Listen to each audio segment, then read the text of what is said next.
شام تک آفس صرف رات کو ہی آنا ہے اور چھٹی والے دن تو ویسے بھی اکثر دوستوں کے ہاں وقت گزرتا ہے۔ بہرحال اس طرح میں نے کمرہ کرائے پر لے لیا۔ کرائے پر کمرہ لینے کے بعد چند دن بہت مصروف رہے۔ سامان کا ادھر سے ادھر آنا جانا لگا ہوا تھا اور جاب کے دن بڑی مصروفیت میری گزر رہی تھی۔ اکثر اوقات رات گئے واپسی ہوتی اور آتے ہی نیند کی وادیوں میں کھو جاتا۔ کچھ دنوں بعد اس نئی روٹین کا عادی بن گیا اور مجھے اس ویران اور اد جلے فلور کے آخری کونے میں موجود اپنے کمرے سے ایک طرح کی انسیت چاہت ہو گئی، اور خوف کا جو احساس تھا وہ نہ صرف ختم ہو گیا بلکہ مجھے اپنی قسمت پر رشک آنے لگا۔ جہاں مہنگا کرایہ اور مہنگے گھر، اس قیمت پر، اتنی کم قیمت پر مجھے ایک بہترین کمرہ مل گیا۔ جب میں آفس جانے کے لیے سیڑھیوں سے نیچے اترتا تو مسز بیکر کے کمرے کے سامنے سے ہوتا ہوا گزرتا۔ اکثر ایسا ہوتا کہ دروازے پر وہ ہوتی یا ان کا مظلوم سا پتلا دبلا شوہر مجھے دیکھ کر ہاتھ ہوا میں لہرا دیتا۔ مسز بیکر کے برعکس مسٹر بیکر کی آنکھوں میں نظر آنے والا خوف البتہ مجھے ہر بار بے چین کر دیتا تھا۔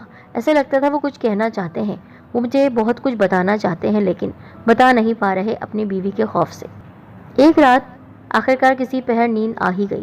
صبح مسز بیکر سے شکایات کے لیے سوچا، مگر پھر یہ خیال آیا کہ عمارت کی مرمت کے بعد مسز بیکر لازمی کرایہ بڑھانے کا کہیں گی، جس سے بچنے کے لیے میں جان بوجھ کر کنی کترا کر نکل گیا، یعنی اس میں تو میرا ہی نقصان تھا۔ اسی طرح واپسی پر بھی میں نے کوشش کی کہ مسز بیکر کے کمرے کے سامنے سے گزرتے ہوئے ان کی نظر مجھ پہ نہ پڑ پائے۔ واپسی پر وہی منظر تھا۔ ایک دو لوگ بھی نظر آئے جو غالباً نئے کرایہ دار تھے اور وہ مجھے عجیب عجیب نظروں سے دیکھ رہے تھے۔ ان کے چہروں پر ایک عجیب سی بے نوری اور زندگی سے دوری کا احساس نمایاں تھا۔ یہ لوگ اپنے لباس اور چہرے سے مجھے کافی امیر کبیر اور غرور سے بھرے ہوئے نظر آ رہے تھے، مگر میں نظر انداز کرتا ہوا حسب معمول اپنے کمرے میں جاتے ہی بستر پر دراز ہو گیا اور نیند کی وادیوں میں کھو گیا۔ رات کے کسی پہر پچھلی رات کی طرح دوبارہ بچوں کے دوڑنے بھاگنے کی آوازوں سے میری آنکھ کھل گئی تو میں نے سوچا آج اوپر جا کر ذرا ان بچوں کی خبر لیتا ہوں۔ ہمت کر کے میں نے دروازہ کھولا اور چھت پر آ گیا۔ واقعی وہاں چند گندے سے بچے کھیل رہے تھے۔ یہ چہروں سے بڑے معصوم لگ رہے تھے، مگر ان کے پھٹے پرانے معمولی کپڑے دیکھ کر مجھے بہت ترس آیا۔ مجھے دیکھ کر وہ بچے سہم کر رک گئے۔ میں نے قریب جا کر ایک بچی کو ہاتھ سے پکڑا۔ اس کا ہاتھ برف کی مانند ٹھنڈا ہو رہا تھا، چہرہ ایسا ہو رہا تھا جیسے جسم کا سارا خون نچوڑ دیا گیا ہو۔ خوف کے احساس سے میں نے گھبرا کر ہاتھ چھوڑ دیا۔ البتہ بچی کی آنکھوں میں موجود ایک گہری مظلومانہ معصومیت تھی جو مجھے بہت ہی زیادہ دکھی کر رہی تھی۔ آخرکار مجھ کو اس پر رحم آ گیا۔ میں نے پیار سے پوچھا، بیٹا تمہارا نام کیا ہے؟ ڈیزی، بچی نے معصومیت سے کہا۔ تم اتنی رات گئے کیوں کھیل رہی ہو، وہ بھی چھت پر؟ میں نے پوچھا ہی تھا کہ اتنے میں ایک عورت جو غالباً اس کی ماں تھی کمرے سے باہر نکلتی ہوئی نظر آئی۔ صاحب، دن بھر بیچاری کام کاج میں لگی رہتی ہے، رات کو کبھی کبھی بچوں کے ساتھ کھیل لیتی ہے، 14ویں رات کے چاند میں ذرا روشنی ہو جاتی ہے نا۔ اس نے انگلی سے اشارہ کیا۔ میں نے اوپر دیکھا، واقعی 14ویں کا چاند آسمان پر چمک رہا تھا اور بہت خوبصورت لگ رہا تھا۔ میں بچی کی ماں کی بات سن کر مسکرا دیا اور پھر کچھ دیر بعد نیچے آ گیا۔ وہ آوازیں نہ جانے کتنی دیر تک اور آتی رہیں، مگر جب میری آنکھ کھلی تو دن نکل چکا تھا اور آفس کو دیر ہو رہی تھی۔ اسی طرح کچھ دن اور گزر گئے۔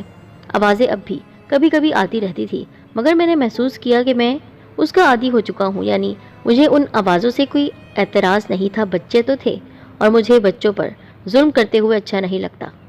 چند دن بعد ایک عجیب بات ہوئی۔ رات کے کسی وقت دروازے پر زوردار دستک ہوئی۔ دروازہ کھولا تو 7-8 کے قریب افراد، جن میں مرد اور عورتیں دونوں ہی شامل تھیں، ایک وفد کی صورت میں یعنی ایک گروپ کی صورت میں میرے سامنے کھڑے ہوئے تھے۔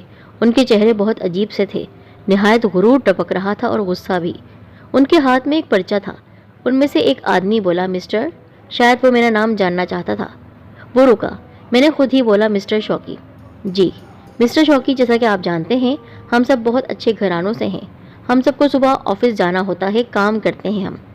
یہاں پر رہنے والے ملازموں کے بچے جو چھت پر رہتے ہیں رات بھر شور کرتے ہیں، ہماری نیند خراب کرتے ہیں، یہاں تک کہ ابھی وہ کچھ اور کہنا چاہ رہا تھا لیکن چپ ہو کر میرے چہرے کے تاثرات دیکھنے لگا کہ میرے چہرے پر ناگواری ہے یا نہیں، یا مجھے ان کی بات کا برا لگا ہے یا نہیں۔ پھر وہ کہنے لگا، ہم یہاں ایک درخواست لکھ کر لائے ہیں جس پر تمام کرایہ داروں کے دستخط یعنی سگنیچر لے رہے ہیں، جس کا مقصد ملازموں اور ان کے بچوں کو سزا دینا ہے۔ سزا دینا؟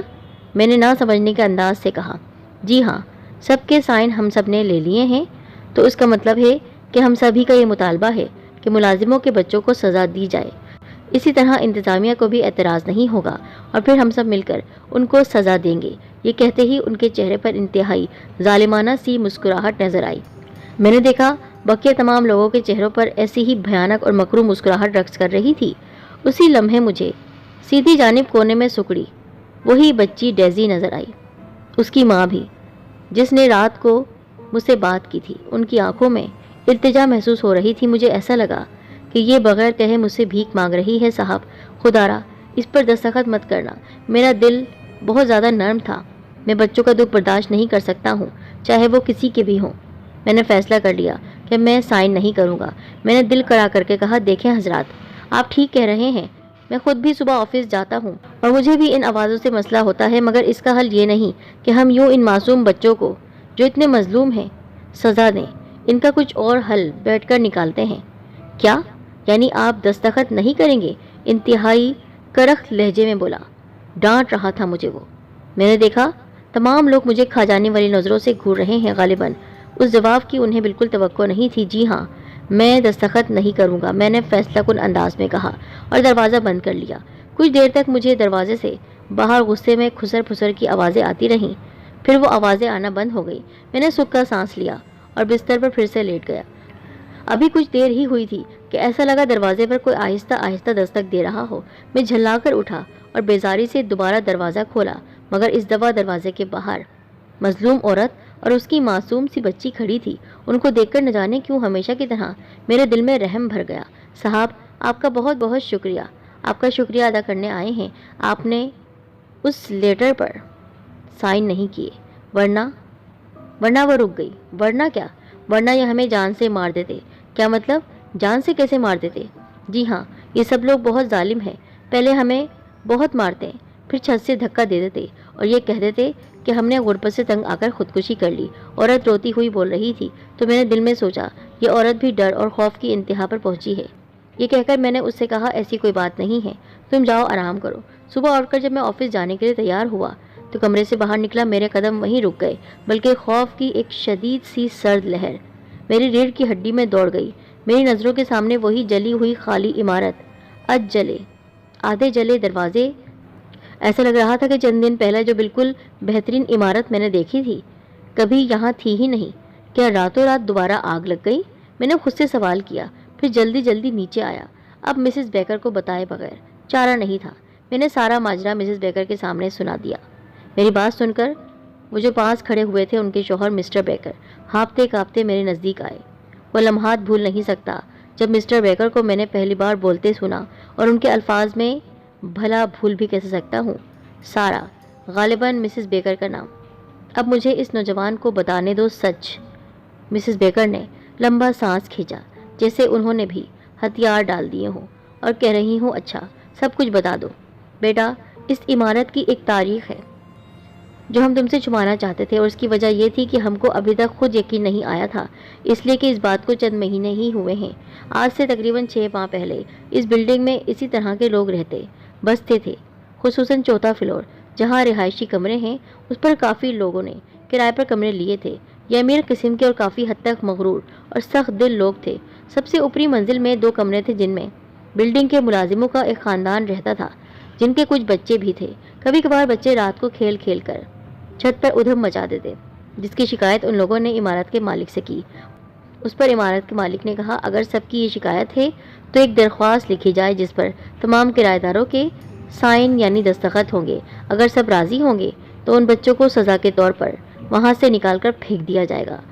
تو ان کرایہ داروں نے ایسا ہی کیا۔ وہ کرایہ دار، انسانیت بالکل نہیں تھی ان کے دلوں میں۔ اتنے سخت دل میں نے آج تک نہیں دیکھے۔ انہوں نے نہ صرف اس درخواست پر دستخط کیے بلکہ مظلوم ملازمہ کی بچی کو بہت مارا، کیونکہ زیادہ تر آواز اس کی ہی آتی تھی چھت پر سے۔ زخمی ہوئی وہ بچی، اتنا زخمی کر دیا تھا کہ وہ مر گئی۔